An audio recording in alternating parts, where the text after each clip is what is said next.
What's going on, y'all? So listen. What's going on, y'all? Listen, okay, it's a little late, only just a little bit, and it's only because, girl, let me tell you something. I was tired. I had to take a nap. Okay, I really had to take a nap, and I wasn't gonna take a nap. I thought I was gonna be able to just, y'all. I thought I was gonna be able to just go ahead and stay up and watch this, but I just knew that if I didn't go ahead and do the nappy nap thing, I just really wasn't gonna give y'all my energy, and I couldn't do that to y'all. And you wanna know what time I wound up taking a nap? Around 7:30, 7:45. Like, who does that? So Ashley finna be up all night. But anyway, I just got through looking at Love After Lockup, Life After Lockup, and a mess. Okay, we're not gonna be on here long. And when I say long, probably 30, 35 minutes. Because, girl, what was this? Okay, they gave us all the people that really wasn't interested, and I feel like with one particular people story, this episode and where it's heading, I don't think that it's what they're trying to put out there to be. I think, you know how they do that, make it seem like this thing is happening and insinuate that this is supposed to be happening or whatever, but then kind of find out it's not really that. You know what I'm saying? I feel like it could be something like that. But then again, we did see Chance up in them jeans last week, and I was like, why you got them jeans on like that? You know what I'm saying? You look like you just got through cruising in the park. But hey, it is what it is. You know what I'm saying? But anyway, let's just get up into, baby, if you're family, you family. Okay, I'm family too. It's all good over here. Be who you are. It's your pride, okay? For your pride. Anyway, so we get up into the episode. Who was on here? Let me just get Michael and Justine out the way. Michael and Justine are not Mike. Yeah, Michael and Justine. They were still out there on Rhode Island, and it's their last day there. You got his mother just fixing breakfast. She was like a Dominican American breakfast. I said, oh, okay, that's cute. And it was cute for the fact that everybody was there. Okay. And if y'all wondering, I'll be back in my other location in the next video. Don't worry about that. I'm just over here just to be over here. What I was saying, it was cute at the fact that everybody was there. And when I say everybody, I mean Justine's mama and, Michael's mama and people. And we didn't see no real dysfunction outside of Michael's mama. Oops, sorry. Uh-oh. Y'all, this is ghetto. Okay, there we go. We didn't see no real dysfunction. I know somebody gonna be like, Ashley, get back to the place. Okay, I am. Next week, you ain't got to worry about that. We ain't see no real dysfunction between them, right? This whole time. Besides the fact that Michael mama said what she said about the paternity test and all that. And that was really messed up. But they didn't prolong on that. They didn't drag that out. They moved past it. I said, okay, that's some mature stuff, but I still wouldn't be able to talk to Miss Maria because, girlfriend, you're not going to play me like that in front of my face and then don't do it on national TV. Girlfriend, no. Okay? Meanwhile, at this point, everything's going well, but then, what's their name? They got to break the news about the fact that they're going to be moving to Las Vegas. And so they finally went on ahead and broke the news. And I just feel like at the end of the day, I feel like Justine and Michael are very selfish. And I understand that you're trying to go out and you got to accomplish goals and stuff or whatever, but at some point, we have to grow up and we have to mature and we have to realize that you literally have two kids that you kind of had in your household that had you for a while. And then there are two kids that didn't even get a chance to stay with you like that because while they were growing up and they're not even that old yet, you were in prison for 6 years. You missed 6 years of their life. You missed 6 years of all of your kids' lives. And instead of just trying to parole out there in Rhode Island and then get with Justine after the parole is over and all of that stuff, y'all hurried up and got married while you was in jail. And then you go out to parole to her home and what? Pennsylvania. And so now you're out there and now you want to go to the West Coast. Your kids have not spent quality time with you. And I'm not talking about, oh, I see you every other weekend or every other month or every month or whatever. No, they have not spent quality time with you. And I feel so bad for them. And I feel like it's selfish to talk about something, I got to do what it is for my career, for my family and financial. Baby, you going out there for what? A music opportunity? It's 2024 and ain't nobody out here saying, oh, bitch, where's that new Montana Mills at? Where's that new Montana Mills? I don't see nobody passing your clips around on Instagram, on Twitter, on no social media network. So what are you out there in Nevada for if you really out there right about now? I said, that's kind of messed up. And when that little girl, Nova, the baby, started crying, girl, that really hurt my heart. I said, child, I would have just said, you know what? My bad. I'm just playing.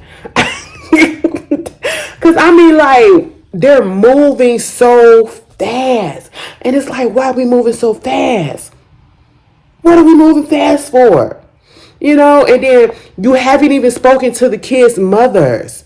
You haven't spoken to the kids' mothers so that y'all can work out the arrangement to get the kids out there. And then you're talking about, so I'll be out here this month. They come out later that month and all this stuff. And I'm like, that's a lot of money that you spending. That's a lot of time and energy that you could have been spending with them.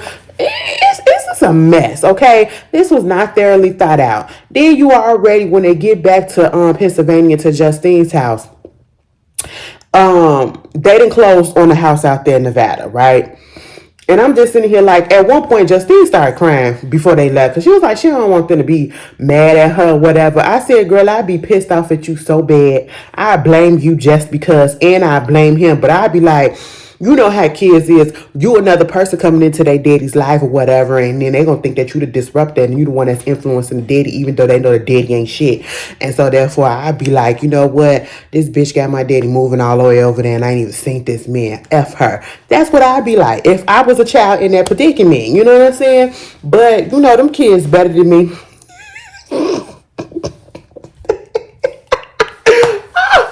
Girl, I cannot have kids because listen, no, it just will not work at this moment, okay? I have to get into the mindset, But yeah, so they over there in not Rhode Island, but at Justine's house, and they packing or whatever because they supposed to be moving the next week or so.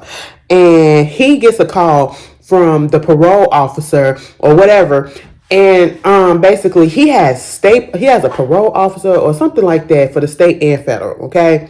And so basically you have to get them two on the same page to agree to move allow you to move your parole and all that stuff to another state. And not only do you have to get their approval, but you have to get the other state approval as well. Baby, they went down there to go talk to the peoples because they called him all respectable. I give you that. They both was respectable, right? And he was like, can you come down here because we got to discuss some things or whatever, clear some things up and make sure we on the same page about things. Michael said, sure, I'm about to bounce. Olivia, okay, he bounced out there to that pig and he went down there. He came up out of there. He was like, bam, bam, bam. I said, Michael, what happened? You can't go? Nah, I can't go. I said, why not? Because it was some paperwork that he was supposed to sign or whatever that I guess he was supposed to get from Nevada and he never got it. And if he did get it, it's probably up in the house and all the mess that they doing because they pack it. And so he just never saw it and he never filled it out and he never sent it in. So therefore, you gotta wait the regular time period, not just a couple of weeks, probably 60 to 90 days or something like that to get the approval. Mind you closed on the house. You closed on the house. So now he's sitting there like, damn, and I gotta tell Justine this, that we ain't gonna be moving. And now I gotta pay the mortgage on this house and pay the rent here. I said, see, that's what happened when you move too fast. That is what happened when you move too fast. And I'm surprised that his family didn't really try to go in and be like, why you doing all of this and all this stuff or whatever, especially his mama and sister. They took a more mature approach, maybe because the kids was there. But I know they probably cussed him out. And they probably cussing her out in their mind behind the scenes. But yeah, that's what happened with Justine and Michael. We get Lindsay and Blaine. Girl, Lindsay, she was talking to her daughter Miley. And she told her, listen, I proposed to Blaine. She said, girl, what? I like Miley. Miley Molly don't be here for Lindsay stuff at all, okay? She like, mama, you want to be my mama now or whatever. That's cool. I'm gonna let you have that. But at the end of the day, you ask me something, I'm gonna give you the real answer, okay? And you asked me if I wanted if I'd be okay if Blaine got married to me and or to you I should say, and I said no, I wouldn't. I don't want him adopting me. I don't want him doing none of that stuff. But you really proposed to him? You thought that was wise? Molly ain't here for her mama stuff. Molly sees right through it, okay? And she talked about something she want to get married within a month or so. I said, what are we rushing for? I get that, when in Lindsay's mind, she wants to get married before the possibility that she might go to jail. Okay, she might be back up in prison. She don't know yet. They haven't even had the arraignment and nothing of that such because she haven't paid the lawyer. They haven't gotten a date. All of that, right? Meanwhile, and she hasn't turned herself in because I believe she still got a warrant out, right, at this time. Also, you got the fact that she hasn't even told her daughter this, that she could possibly be going to jail or whatever. And so you want to go ahead and get married because, like she said, I want to wear a white wedding dress and not a orange jumpsuit. And I just don't understand this concept of trying to get married or hurry up and get married to this man or to a person before they go to jail, as if that really means something when you in that situation or it's going to stop anything. You can still break up. They can still cheat. They can still have a whole nother life, which they really are going to have. They can do all these other things outside of you while you're in jail, whether you're married or not. So what is the difference? I don't understand the rush of trying to do all of this stuff. They can still break up with you and send you divorce papers. You know what I'm saying? So I just don't get it. And Mally said, so you really proposed to him, and do you really think that he really want to get married to you? Because I feel like if he really wanted to marry you, he would have been proposed to you by now. I said, well, Molly, you make a good point. Okay, you making points, all right? And then, she talking to Blaine or whatever about the whole situation and telling him that they're about to go dress shopping and all of that. And he was like, why y'all finna go dress shopping? I said, nigga, y'all finna get married. And then he confused too as to why she's speeding everything up. Like you're moving stuff up or whatever. And then they started talking about kids. And I said, see, y'all ain't even on the same page. This is not. You keep on saying he was the first person that was there when you got out. He was always there since you got out. Okay, fine. He was a friend. And that don't mean that y'all need to be together at this point. And I don't even know if that relationship is going to last. I don't even think it's genuine love. I don't know. I don't know if they're in love. I don't know. I can't put my finger on it. I just feel like Lindsay is not the type of person that really wants to settle down the way that she says she does. I just feel like she's doing all of this out of fear, And then he talking about, so if you're going to go ahead and get married right now, you want to go ahead and have some kids, start working on having kids. And she was like, no. And I was 100% with her too. Like, bitch, we about to go to jail. Like, we don't know if I'm going to go to jail or not. I'm not trying to have no baby in jail if I got to go to prison. I'm not going to do that. But at the same time, like, why are we moving so fast? Girl, Lizzie don't want no kids because Lizzie went and put her IUD in 2 weeks before. She had to go on. I said, baby, we all up in her cootie. We all up in her cootie. Yeah. Oh, take me back to Renaissance. Oh, jeez. Y'all, that was the best concert I've been to. Like, I got my entire fucking life. And life really ain't been the same ever since. It's been kind of dull. Wow. Damn. Anyway, I was just like, girl, they talking about, the healthcare system in the prison. I said, girl, what you expect? They don't respect y'all because they feel like, I feel like the reason why it's shoddy medical care up in the prisons and jails is because, they look at y'all like criminals. You are criminals to them, whether you did a very bad crime or minimum crime or less than minimal crime or whatever. They don't care because they look at you like you're the scum of the earth and that's why you're there. Like, you're lower than everybody else, so why do you deserve everything else that everybody else do on an equal footing? It's messed up because we're all human and we all deserve to have equal health care, but we see how the healthcare system is in America compared to how it is in other places around the world, and then you see how it is in America, and it's so much worse in the American prison system. So, it is what it is, and it's messed up, unfortunately. And I do believe her when she was saying the stuff about how, they be the asking for help, whatever, and it be taking so long. And then the one lady that was asking for help so much, and then she wound up dying because they basically paid her dust. We seen situations like that. It ain't just on Orange and the New Black. That stuff is real. But I was like, girl, all right, let's get to the drama. I hate the fact that I said that because, I'm the type of person that I can look at a reality show and it don't need to have that much drama. But at this point, it's just like they're dragging it. I don't know, this season, these past couple of seasons of Love After Lockup, is it telling us that, we need to end the show, end the series or whatever, because it's not giving us the ooh factor that we used to have back in the day when we first started watching it. Maybe because our favorite people ain't on there no more. Man, I really wish Andrea asked. Andrea was a mess. We have to understand that. Andrea was a mess. Angela was a mess with what's his name? Todd or Tom or whatever the freak his name was. Tony. Angela and Tony, baby, that was some mess. I feel like Taylor and Chance is giving me Todd and Tony and Angela a little bit. Just, I don't know, because Angela was putting up with a lot of stuff and she was being delusional as hell. And he was gaslighting in the same way that Chance is gaslighting the hell out of Taylor. Okay, but before we get to them, let's get to Quaylon. Quaylon and Chevelle. Chevelle had a little conversation with Maila. And basically what we found out is that Maila do not want Quaylon to adopt her. She don't want to call him daddy. And it's I feel like it's nothing against Quaylon. It's not that she don't like him. It's the fact that she got a little concerned. Like she was saying, what if something happened to you? She don't want to go with him. That's still a stranger to him a little bit.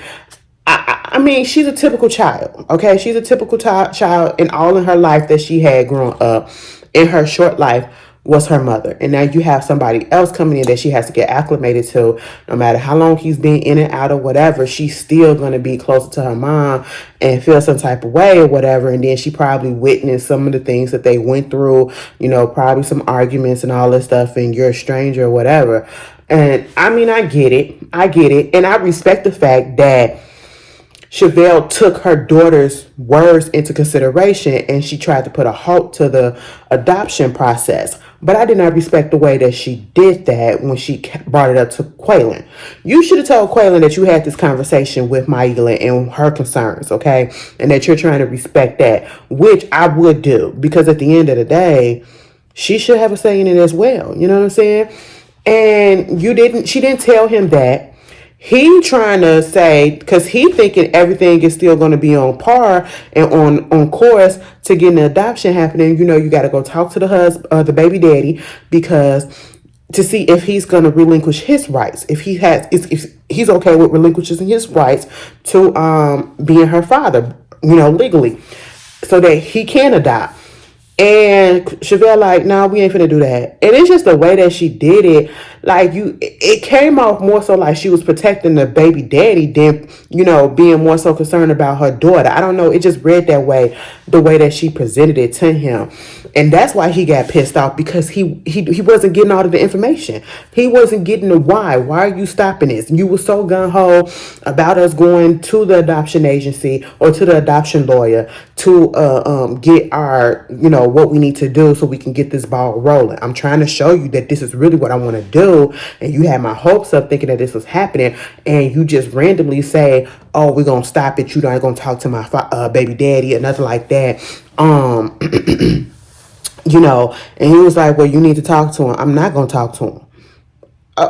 Wait. So you mean to tell me we went to the adoption lawyer and had all that, and you kind of, like, I really feel like she already knew before they went to the adoption lawyer that You had to talk to the father of your child, the biological father of your child, in order to get him on the same page and see if he wanted to relinquish his rights to your daughter. I'm pretty sure you know about that. It don't take a rocket science to know that. It don't take going to a lawyer to sign to understand that. Baby, you could have Googled that, and it's common sense. It's common sense. You know what I'm saying? And so I feel like she knew, and I feel like a part of her don't want Quaylen to really adopt that baby. I really feel like that. I feel like she feels, what if something happens? What if they break up? What if this happened? Because I feel like they think, in the back of my mind, it's given that that y'all moving a little bit too fast. Everybody is moving too fast, okay? And the way that he snapped off on her, it was like, I'm trying to do it with my wife, whatever. We ain't married yet, and we can stay that way. I said, God damn. But at the end of the day, I'm on Quaylen's side because he's trying. But I just don't, and when I say I'm on his side, I mean I understand his reaction, because you got it as if I'm supposed you getting my hopes up. So now I feel like I'm wasting my time. You waste the time going to this adoption lawyer knowing damn well that you're not going to do nothing about it. And yes, she is correct. She can change her mind, and that's 100% correct, and that's 100% her right. But you're not giving him any reason. I mean, you ain't got to, but it will be respectable that you do. You're about to marry this man. You're about to have this man around your daughter more so than often. You know what I'm saying? And it's just like communication. Communication is key. This is not the time to be holding stuff back and hiding and beating around the bush, but they'll be all right. Moving on from that, Louis and Melissa, they was having a housewarming party, get together. Her family came over. Donna winds up popping up. Now, I don't know if that guy was one of her brothers or one of her sister's guy friends or whatever. Either way, he came up in there, and he even was on Louis' side with the way that about how Melissa be treating him, and thinking that, oh, he not doing enough, and he not doing enough too, quick enough when it comes to the job aspect of things, right? Because he went on a job interview, and I forgot to put up in there last week. Melissa want him to get a CDL license and be a truck driver and all that stuff or whatever, because Louis wants to be a personal trainer. He wants to be a personal trainer in a gym and all that. And because of her insecurity, she do not want him to be in no gym training nobody, especially because women will be there, and she don't want him training no women or anything, being around other women besides her. And I'm sitting here like, you think being on the road and being a trucker is much more easier, and like he won't have access? Baby, they trick off in the truck stops. He can pay for it if he wants to. Okay, he can have a whole nother family and a whole nother girlfriend or whatever in just about every state. I mean, come on now, Melissa. If he gonna do something, he gonna do something regardless of what profession that he chooses. Okay. And it just pissed me off the way that she keeps dictating what he needs to do. You got to do this. You got to do that. And Melissa is just like Donna, and that's why they butt head. You want him to break away from being a mama's boys, right? Right. Okay. You think Donna does everything for him and she's too overly involved and all of that. And at one point, her dad gonna say, man, you just can't let him go. You all up in his life. And Donna got right back at him. Well, you the same way with your daughters, and I said clock it. Because y'all the same. These families are the same, right? And I'm sitting here like, you talk to him just like Donna. You dictate everything. You tell him what to do. You talk down to him like he's your child, and the man is actually trying. He did go on a little job interview for the personal trainer, and it did seem like it went somewhat well. But when it got to the background information about him being in jail, I do appreciate the fact that Louis went on ahead and said, you ain't even got to do no background check for real, because he did say we're gonna do a background check. But he said, I'm gonna just let you know, I was in jail for the past 10 years. It was for drugs, a little burglary here and there, but I'm a clean man. I've been clean for 6 years, and I'm more dedicated than anything and trying to get my life together. I'm not trying to go back that way. And dude, you could tell that his demeanor kind of changed towards Louis right then and there when he revealed that. But hopefully he gets something. I don't know if he's gonna get anything with this gym, but Hopefully he gets something. And because of that, Louis was late coming in a little bit because he just got off the interview. And it was, again, instead of saying, oh, that's good that you went on the interview or whatever it is. So you went on the interview and you did this, so it was a waste of time. So it was a waste of time. I said, what the fuck? So you want the man to be a man, okay? Your definition of a man, meaning a provider and being there for you and taking care of the house and, bringing home the bacon and all this stuff and being a success. But yeah, every time he try to do something, you put him down. You make it seem like it's not enough. And even her sisters did the same thing. And I was like, what the fuck? It was only the old boy that said, I mean, he only been here for 2 days. What you talking about? At least he's out here trying to go ahead and get an interview with a job or something to try to get hired. He's not just sitting on his ass like she's trying to make him. And then when Donna popped up, and when the sister pulled Donna to the side and was talking to her about the fact that, Louis is an addict and, she don't think that he's right for Melissa and that, she don't trust him because she had her own experience with an addict and, that didn't end well and all of that stuff and woo, woo, woo. I'm sitting here like, first of all, it's not your place. I'm just going to be real with you. It's not your place. At the end of the day, I know we want to be concerned about our family because that is our family. We grew up with them. We played with them. We watched us go through so many things. But at the end of the day, if that woman wants to do that with that man, you have to respect that and move on and let her do that. It is not up to you to sit down and to talk to his mama and to tell her, I don't trust him. Bitch, you not in a relationship with him. Your sister is. And just because you don't trust him, that don't mean that your sister not going to want to be with him. She's still there. He's still there. Okay? Just because of the drug situation. And I get it because, yes, once an addict, always an addict. You know what I'm saying? And I know she's having, probably PTSD and, trauma response because of what she's been through. I give her that. But at the same time, I just felt like, why are you talking to this lady about this in the way that you did it? Donna could have snapped off on her. Okay? Donna really could have snapped off on her. And it's like she got to defend her son every moment, every time for everything. And I feel like that's kind of messed up. But then again, that's also on him because that was his reputation at one point. He did what he did to get his ass put up in jail. And when she revealed how she did not know that he was an addict until she found him seizing in the house one day, and she had to call the cops, ambulance to get him out. That's when she found out. You know what I'm saying? And I felt bad for Donna. And then at one point, the daddy come up in there. If your son hurt my daughter and do this, I'm 75 years old and I take care of you. You know what I'm saying? And Donna said, well, if you hurt my son, you better not worry about nobody me coming. I'm gonna have somebody. The people's gonna come for you.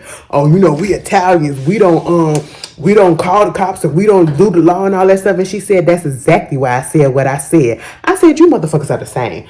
Y'all might just last, okay? Because y'all literally are the same people. And then y'all going back and forth. That scene just really pissed me off because I just felt like they were very disrespectful and they were very disgusting. And it's like y'all not really trying to see where this woman is coming from. Yes, Donna can be rude and abrasive sometimes, but you have to also understand, and I'm not making excuses for her because, y'all know, if you go back to the beginning when we first started talking about Donna, I called that rude bitch out. But at the end of the day, we also have to put it in our mind, and they also have to understand that lady was without her son for 10 years. For 10 years. She was by herself for 10 years. Okay? And that's her only son and probably her only child. And the way that, it pissed me off when Donna and the dad went outside and they had a little conversation and they cleared the air and it was cool. You know what I'm saying? They, that's how it is. We got that out the way. We came off on the wrong foot, but you know what I'm saying? Just watch out for my son for me. He was like, I got you. I said, all right, that's fine. Donna swallowed her pride and went up in there and cried to Melissa and said, just take care of my boy and all this stuff. And I really never really wanted to have anything going at you like that or whatever. She somewhat apologized for the way that they got into it, been their relationship. She didn't want to be mad at her. And I felt that was big of Donna because y'all know how Donna is. Donna can't stand Melissa, but at the end of the day, I feel like in that moment she realized that her son has to be a man, and she can't stop him from doing what he needs to do, right? And what he wants to do, and what he wants to do is to be with Melissa. And she realized now that Melissa is the woman in his life. Do that mean that she gonna step aside? Absolutely not. But she realizes it, right? Because he's not gonna hold with her, okay? But when Melissa got up into that confessional and was like, she come up to me crying and talking about, Louis this or whatever, as if she's giving Louis to me. And it's just like, I feel like it's a bunch of bull. She's just lying. She's just this. That really made me mad. It's like, she's trying, and then you want to say that it's not good enough. Once again, it's not good enough for Melissa. Melissa is a disgusting type of person, okay? Nothing is good enough for her. And I just don't get it. And that's why you're 40-something and you were still single until now. I mean, I don't even know if that's really a read, but I feel like the reason why I said it is because if you look at the way that she's acting, 9 out of 10 is giving me to feel like you're the problem, and you probably were the problem in all of your relationships. I don't know. I could be reaching. I could be wrong. I could be assuming, but that's the feel that it's given. People just not good enough, and whatever action is snowing outside for finally. I don't know how I feel about that. I'm just glad I ain't got nowhere to go this weekend, because if it do snow, it probably not, because I feel like it's gonna be 40-some degrees later on. This winter has been crazy, y'all. It's January, and this was one of the warmest New Year Eve day that we had. Last year, I feel like it was like 20-something degrees or whatever. The year before that, it was negative something. And I know the year before that, it was extra cold as well. This year, it was damn near warm. We was out here in jackets. You from Chicago, baby. We wear coats, but we buy coats, but we wear jackets. That's just what it is. I got a bunch of coats, but I only wear jackets, okay? All year round, from spring to winter. This is what it is. Anyway. That girl, I don't. Melissa and Louis don't ever have to come back. They don't ever have to come back. Moving on from that, the last people, Taylor and goddamn Chance. Baby, they don't have to come back either. Because at this point, I don't know what to believe. I just feel like, because y'all clocked it last week too. Some of y'all felt the same way that I felt like these people was acting, and somebody said it in my comments too, and I'm sitting here like, that's exactly what it is. Chance is an actor. Chance sees the camera, and he's going to take every freaking minute of it, okay? He's going to make sure he takes it, He going to use that camera time. And when he was acting like he was scared, I don't know. Like somebody said, I really don't know if he was really scared or whatever. No, when he was up in that, when he was in that restaurant or whatever, waiting on no boy to come and get the money, yeah, he was acting then. Dude had him hemmed up on that wall, and I said, I'm looking at it a different way now. I said, Chance, you probably like that. And I mean, it's fine. It's fine. I like a little freaky shit too. You know what I'm saying? I feel like that probably was some foreplay. After what we just found out, I said, child, please. Anyway, him and Taylor, they was kicking it at the crib and all that stuff, and they was just having a good time. They was actually on a good footing.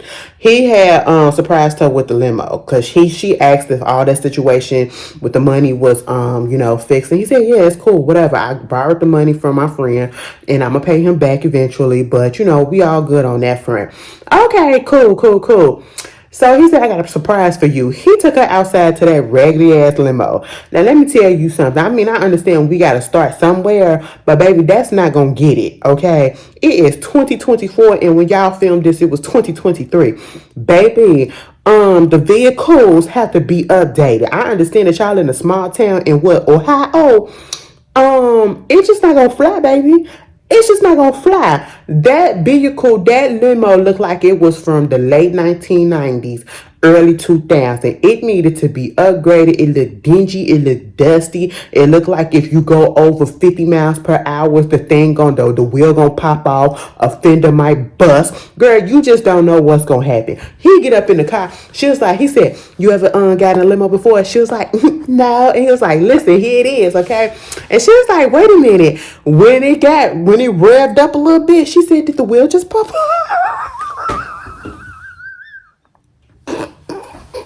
He said, no, girl, listen, that's just a motor. You hear that motor? That V8. I said, I don't want my limo sounding like that. And it's 2023, 24, baby. We do black cars, okay? We going out here. We trying to be fancy. We do black trucks, all right?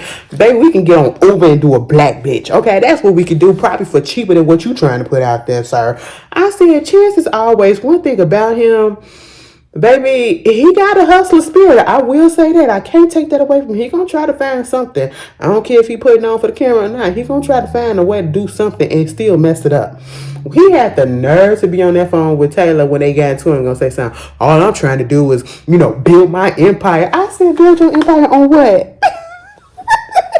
What empire is that? On scams and dreams? Okay, I said, what? Like, sir, you have started so many projects since you've been out of prison and ain't accomplished a return on profit yet. Okay, like, let's stop it. Meanwhile, after they had all of that, they said, girl, Taylor had called the production crew over to the crib and said that she had kicked Chance out. I said, y'all was just good. She said, yeah, we was just good, but then that motherfucker just had to come in here talking about something. Where your phone at? Where your phone at? Where your phone at? I said, what? And see, if you look at Love and Marriage Huntsville, Chance is giving me very much Martell Hope, okay? And what I mean about that, they're both narcissistic and they're both gaslighters. You have been found out to do certain things, so therefore to get the heat off of you and to make it seem as if, okay, well, I did this, and don't make it seem like you didn't do it because you did this too. That's exactly what they both do, and that is exactly what Chance did with Taylor. Now, granted, I'm not going to sit here and be like, oh, Taylor can't cheat, she don't even look like the type. Because the main people that don't look like the type to do certain things probably be the ones doing those things, okay? And you got to look out for them. But at the end of the day, Taylor ain't cheating. Taylor too goddamn stressed out with them kids and trying to pay the bills to be out here cheating. Chance, on the other hand, you've been ripping and running here and there, buying trucks on credit and everything and doing all of this stuff behind her back. You the one that got caught talking to people on text messaging people and then deleting the messages.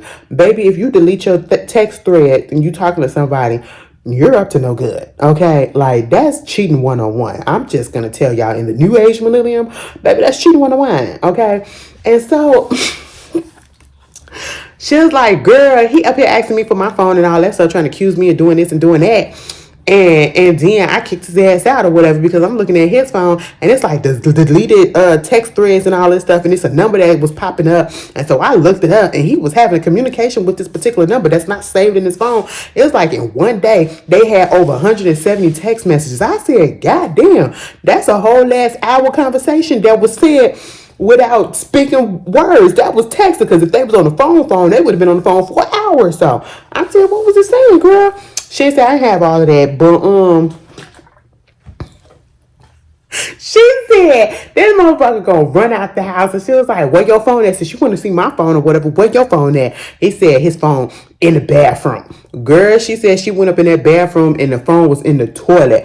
I said, Chance, if you wanted us to believe that Taylor was doing some stuff, mind you, he had called and he kept on saying, talking about something, I just want to be happy and I'm not being happy here, whatever, and she always starting some shit and always accusing me of shit when she out here doing this and doing that with these guys and that guy. I said, girl, sir, stop it.